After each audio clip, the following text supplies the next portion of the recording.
প্রিয় দর্শক, জাতীয় পার্টির জিএম কাদের আপনারা তো চেনেনই। সেই জিএম কাদের আজ কালবেলার এক নিউজ দেখছিলাম যে তিনি প্রশ্ন রেখেছেন যে স্বৈরাচারের পতনের পরেও আতঙ্ক কেন। নিউজটা পড়তে গিয়ে আমার প্রচণ্ড বিরক্ত হয়েছে এই কারণে যে এই জাতীয় পার্টি গত 16 বছর আওয়ামী লীগ নেতৃত্বাধীন যে সরকার চলেছে স্বৈর শাসকের তত্ত্বাবধানে, সেই সময় তারা কি ছিল? পাঁচাটা বিরোধী দল, পোষা বিড়ালের মতো আচরণ করেছে। তারা কোনো ধরনের অন্যায়ের প্রতিবাদ করেনি, কোনো সমালোচনা, মিউ মিউ করে কিছু সমালোচনা করেছে, কিন্তু যেগুলো কোনো রকম ফলাফল আসেনি। এরকম একটা দলের নেতা হয়ে সে আজকে সমালোচনা করছে যে স্বৈর শাসনের তো পতন হয়ে গেছে, এখন তাহলে আতঙ্ক কিসের? অর্থাৎ টিজ করছে। এই যে বৈষম্য বিরোধী আন্দোলন এতদিন ধরে চলল, এত ছেলেদের রক্ত রঞ্জিত হলো পথ, এত মায়ের বুক খালি হলো, এত বোনের ভাই মারা গেল, কত বোনও মারা গেছে। সেই সময় কিন্তু সে গলা মিলিয়ে বলেছিল আমরা তাদের দলে, কিন্তু আজকে আবার এসে তাদের স্বরূপে ফিরে গেছে, টিজ করছে।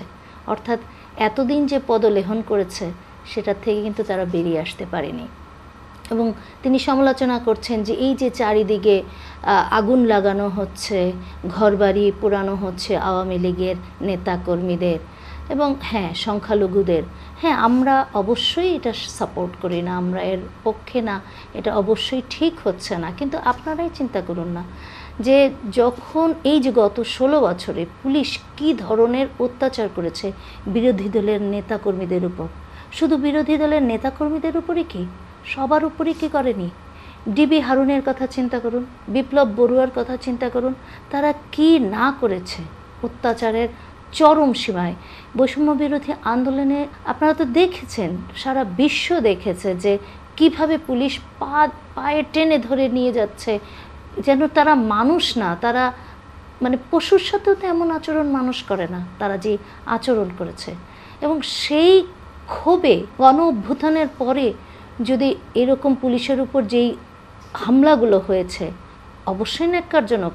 একটা প্রাণও মানে পুলিশের প্রাণও যাক, সেটা তো আমরা চাই না, কিন্তু তাদের উপরে ক্ষোভের প্রকাশ ঘটেছে। এটা তারা যে এতদিন অত্যাচার করেছে তার ক্ষোভের প্রকাশ। যদিও আমরা বারবারই বলি এগুলি ঠিক হচ্ছে না, এগুলি থামানো উচিত, কিন্তু আপনারাই বলুন, জিএম কাদেরের মুখে কি এই ধরনের টিজ করা শোভা পায়?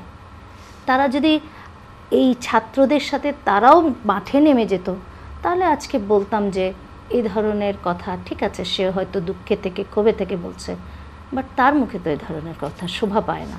আপনারা জানেন যে ডক্টর মোহাম্মদ ইউনূস অন্তর্বর্তীকালীন সরকারের প্রধানের দায়িত্ব নিতে যাচ্ছেন। এখানে কিন্তু আবার সেই পদলেহনের ব্যাপারটা চলে এসছে জিএম কাদেরের।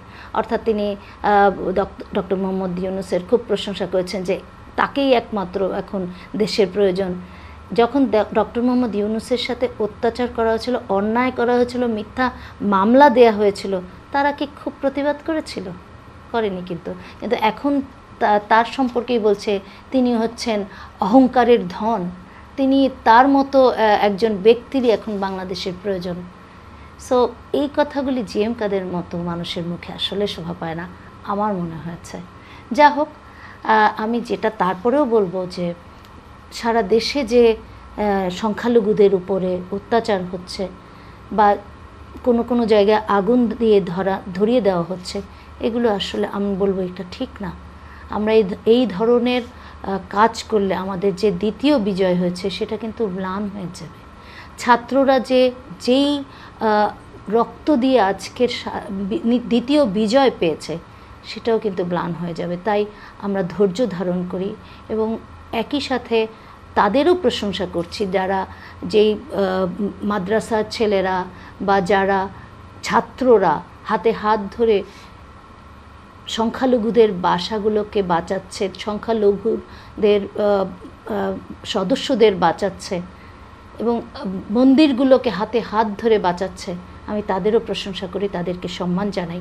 কিন্তু অ্যাট দ্য সেম টাইম বলি যে আসলে আমাদের এখন সবার ধৈর্য ধরতে হবে, কারণ যেই সোনার বাংলা আমরা চাচ্ছি সেই সোনার বাংলা গড়তে আমাদের সবারকেই ধৈর্য ধরতে হবে।